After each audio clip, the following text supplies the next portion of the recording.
All right, I am in Knoxville, Tennessee. It's about 3 hours north of Atlanta. I came up here because my customer my now customer had called me about a shower leak that he had. So the little bit of history that I have, this shower was built, what did he tell me? 2018. 2018, 1920, yeah, like 5 years ago, 6 years ago. And it started leaking. Sorry, it was built prior to that, 14, and started leaking in 18, something like that. Anyway, it has a 2-drain system, which is a little bit weird for a shower this size. It's 7 foot from that end to that end. I don't know where the leak could possibly be. I'm going to get back to the drain thing because that's a bit odd. It's a nicely built shower. It's a ceramic tile. I didn't do a measurement. I think that's 12 by 10, something like that. Let me get a tape measure. Not that it matters. I'm just curious. I don't like stating the wrong things because then people come on and they're like, that's not 12 by 10. That is 12 by 10, nominal. Maybe 9.5 by 12.5. 12 by 10, that was pretty good, I just guessed. 2 shower heads, rainforest type heads, so no water is bombarding the knee wall area and no water is bombarding on the bench. The thing I like about this shower, and with ceramic tile being what it is, you know, kind of irrelevant. I don't like ceramics. It's a soft type of tile, but it stood up, so I don't have a problem with that. I don't have a problem with the border. Border is a little low from what we used to do up here at eye level, but it's kind of cool. It lines up with the knee wall. So they took curb top material, which I call it curb top material, but they call it window seal material, and there's a little bit of excess here popping out. I guess they could have bumped this wall out another piece of backer board, but then again, they have this chair rail tile that's now flush here, so it's kind of like you got to pick your poison. Then they have a little pencil down here below, so you almost have to kind of pick your poison on how things match up when you're doing something design wise, and they did a pretty good job. I mean, it would have to be pre-planned for sure to get full tile, and that's one of the conundrums I'm running into now, because there's full tile down here at the bottom with a skirt, and it's a 4-inch skirt, and they don't want the skirt anymore, and even if they did, I'm not sure that I could get it. So there's that. And so this might be 4 inches of tile down here at the bottom, because it wouldn't make any sense to transfer that up to there.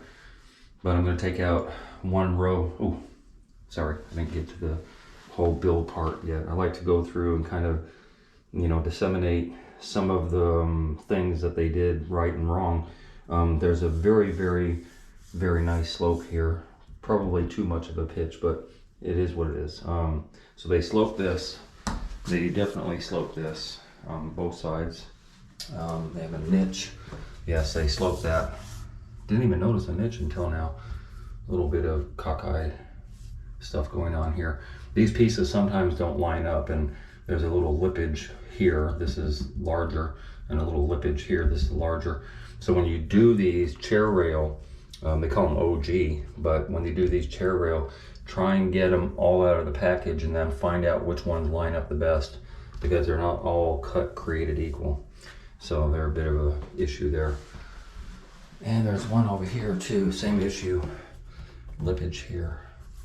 Not too bad though, not too shabby.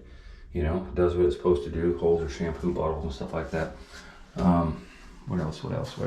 There's really nothing I can say on here critique wise. You know, the benches are sloped, very much so. You can see where the tile was cut down, so definitely water sheds off of these benches. Again, with the chair rail here, which I like that design, kind of just gives it a little pop. Nothing I can say. Got some cracking going on. That's movement of the wall. This is where there's a lot of times people get on to me about not doing caulking, because once you start doing caulking, you can never go back. The caulking is going to get moldy and it's going to peel off, especially silicone is going to peel off, and then at some point, a couple years down the road, you got to cut it all out, and silicone is really hard to cut out as opposed to latex caulking. So I advocate not to do caulking unless you need to. And this would be the reason you need to, because of the movement, expansion and contraction of those corners. But not over here, you see? So good to go here. Don't need caulk, need caulk.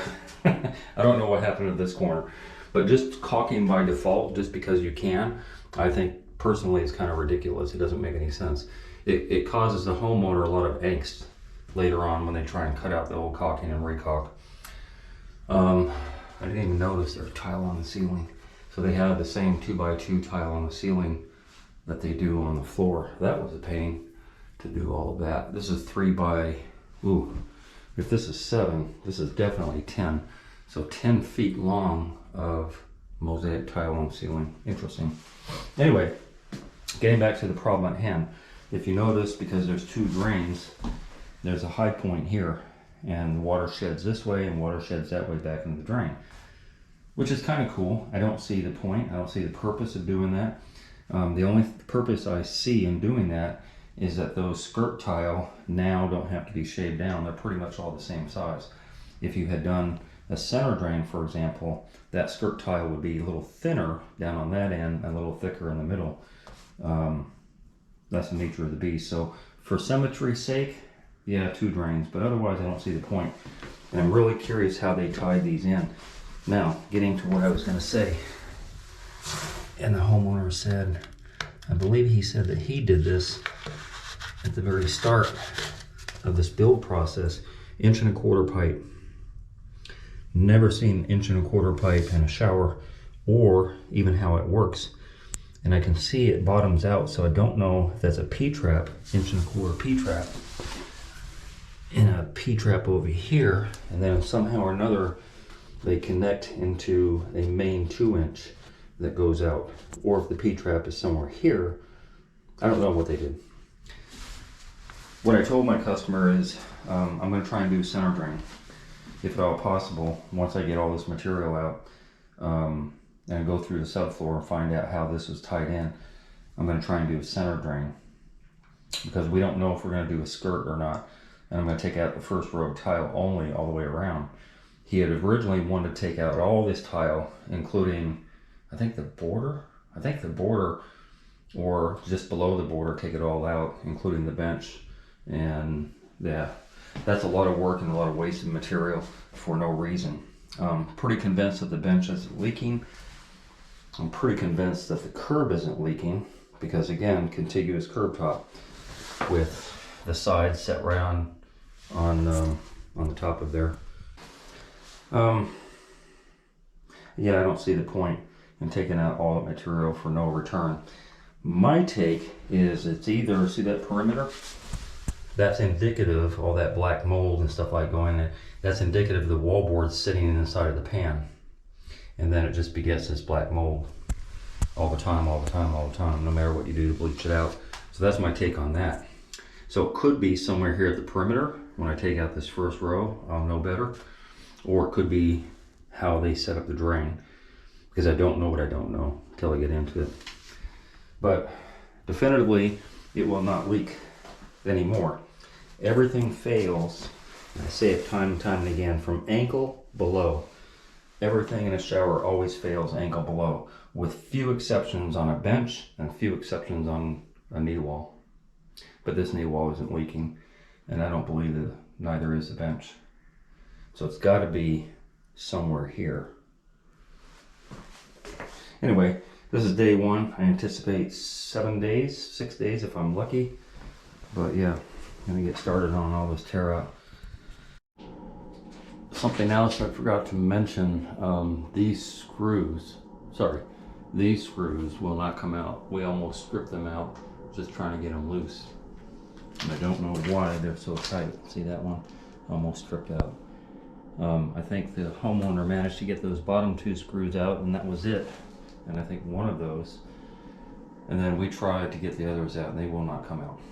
So I have enough clearance where the sweep is. I can get my whole fingers up under there. I have enough clearance to go ahead and do this with the door intact. I don't want to do that because I'm always fearful that knocking stuff around, mortar and stuff like that, will bust the glass. So I always prefer to take it out, but in this case we can't. So I'm gonna take out the curb top in order to wrap the pan liner, and then I will fashion one back in again. I'll make it work. I've done it once before, where I literally remediated the curb issue without ever removing the glass. So this will be the second time. Anyway, getting back to the problems, a lot of problems here. So that being said, they did kind of a shoddy job putting it up. Like, they didn't even put any, you see that? That's wood. That is the bench 2x4s. Bench 2x4s. Yeah? Bench 2x4s. So they didn't put it up well.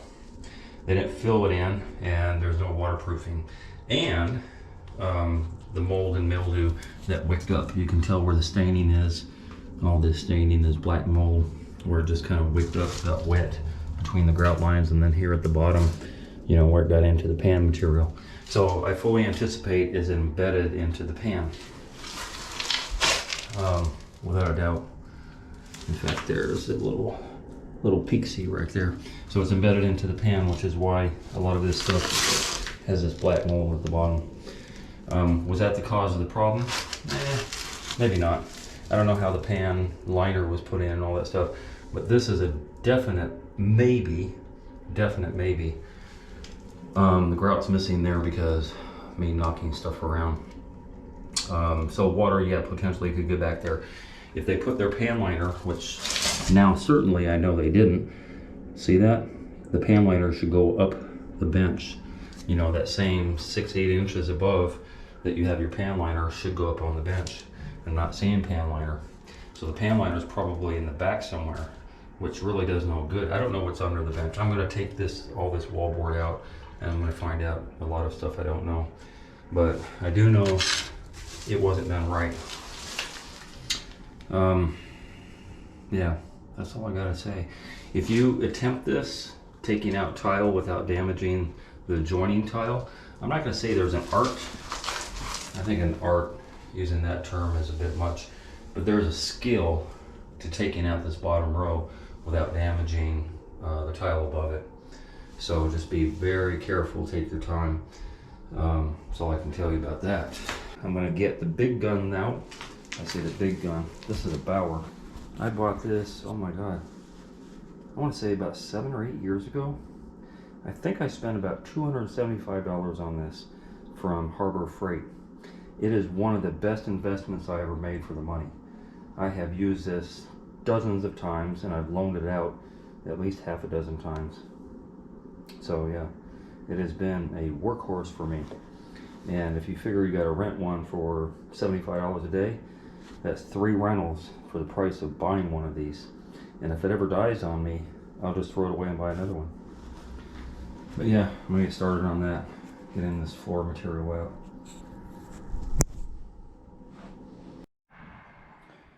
As tile guys, bathroom, shower builders, one thing, there's probably about 5 things that are cringe, where when we unwrap them, uncover them, whatever the case is, and we're doing this work, we're like, oh no, not that. There's about 5 things. One of them, concrete pan. And I've run into this, fortunately, only 2, maybe 3 times ever. Concrete is not what you want to use for a shower pan. Mortar mix, sand topping mix, 4-to-1 ratio. Cement and sand, not rocks. This is a 7-foot by 3-foot slab of concrete. So that throws a real monkey wrench. I stopped yesterday when I got to this point because like, oh no, this is going to take a lot of labor. I have to somehow get a crack going on, probably in this direction or something, and get a crowbar up under here and get some of these pieces into chunks along with my jackhammer, because I'll probably wear this jackhammer out trying to get all this stuff out. I don't know.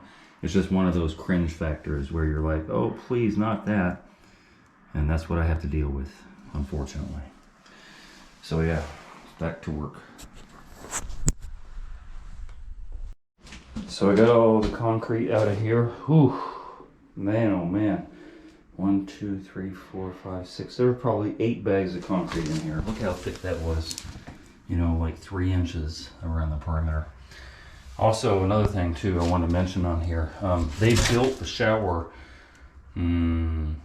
first, and then they built the shower first, and then they did the bench. So the 2x4s, the plates are sitting right there on the concrete going across, and that concrete goes all the way back. The pan liner is all the way in that back wall over there. Big mistake. Big mistake. Because if you have a leak in your bench, so let me explain better.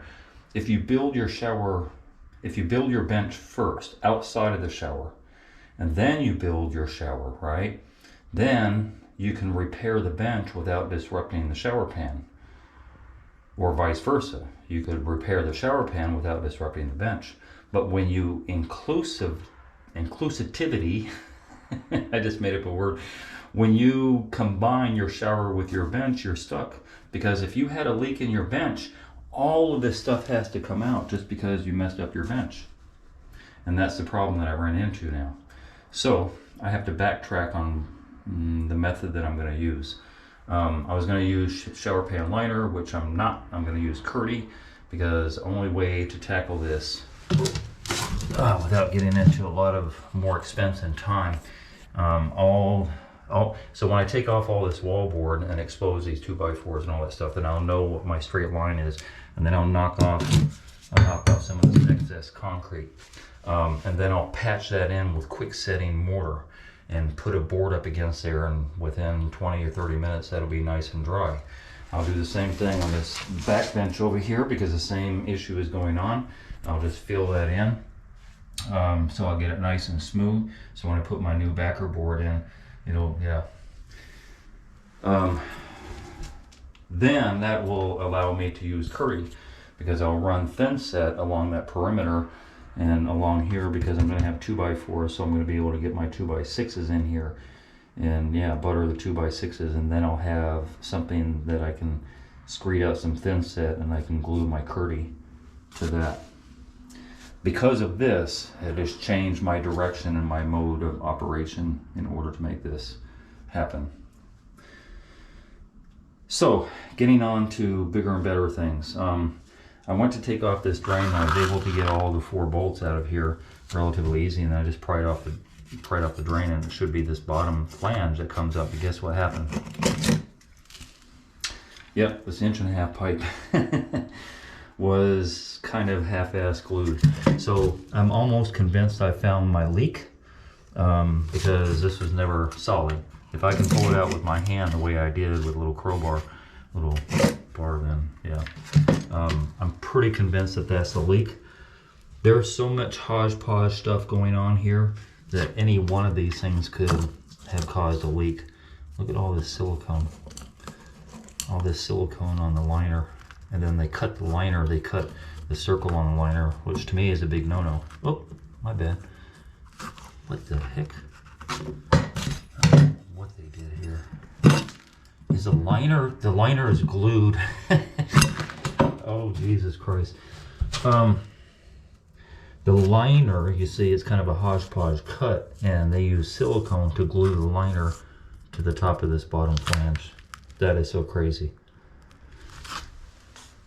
I digress. As I said before, there's so many wrong going on here that any one of these, or a combination of all, and guess what? Same thing is going to happen over there. So either that drain or that drain was leaking, and that's the cause of the leak. It's a shame. 1.5 shouldn't be used as a drain anyway. I'm going to do a deep dive because I want to find out where they connected these 2 drains, and I'm trying to get a drain center. But however they, I don't know.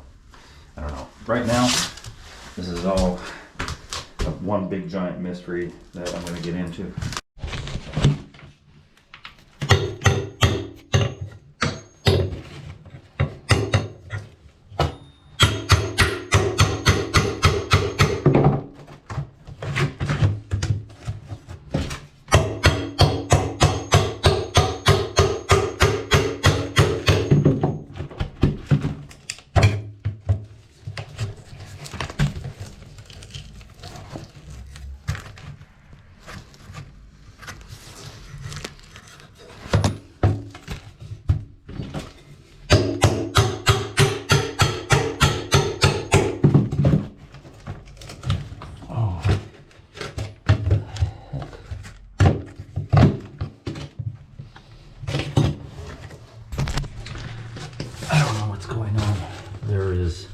silicone here. There's caulking around the edge here, which is really weird. There's silicone around the bolt holes. I don't know. I might have to get my inside pipe cutter, get this thing off. All right.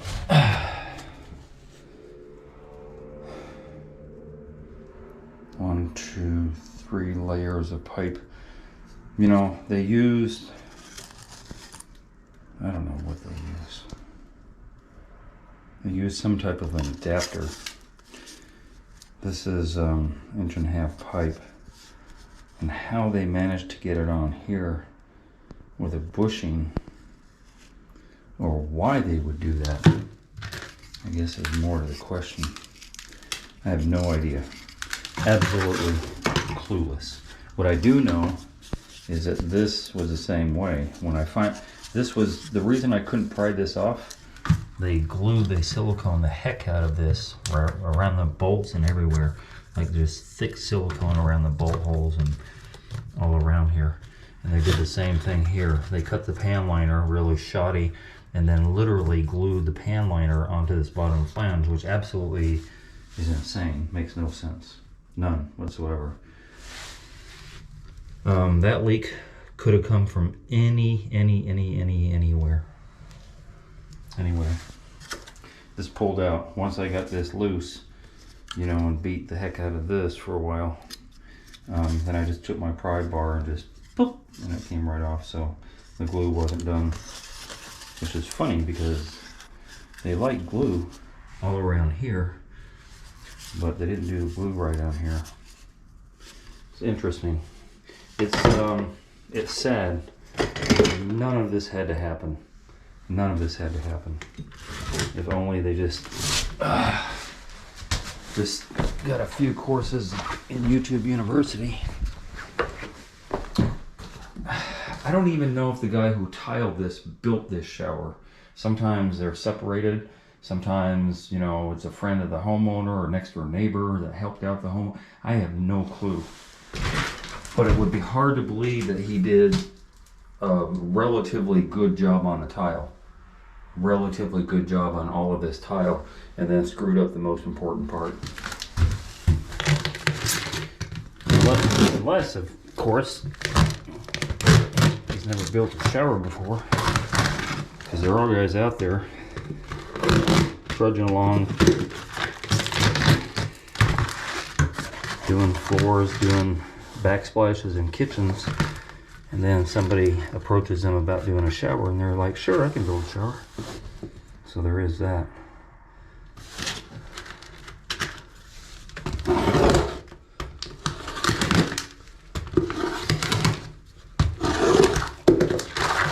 But it's still a shame.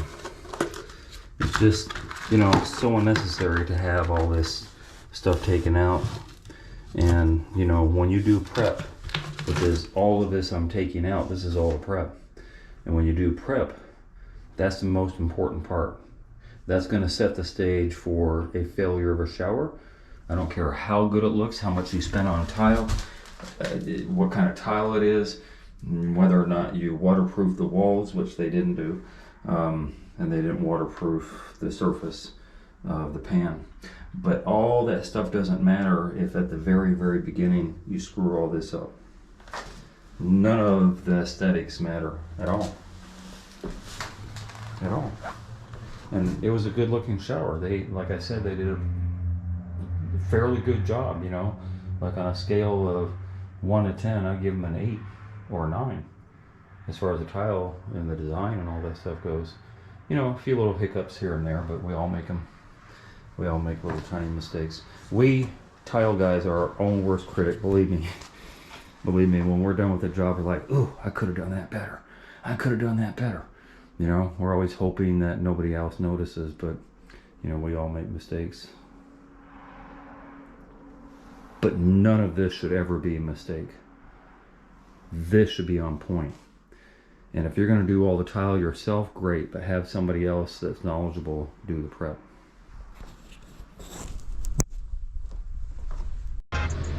Hey, if that video helped you, or any of my videos helped you whatsoever, then think about being a Patreon member. A Patreon member means that you're supporting me by $1, $5, $10 a month on a continuum, or you could do a one donation type of thing, you know, for that advice that I'm giving you for free. I don't make anything off of YouTube. I don't have merchandise to sell. I don't have no membership. I don't have no PDF form that I can send you on how to do things. My videos are free to watch. YouTube pays me nothing. And you need personal advice, $50 for a phone call. Send me on PayPal $50 and your phone number, and we'll talk. And I'll walk you verbally through your project and help you out with that.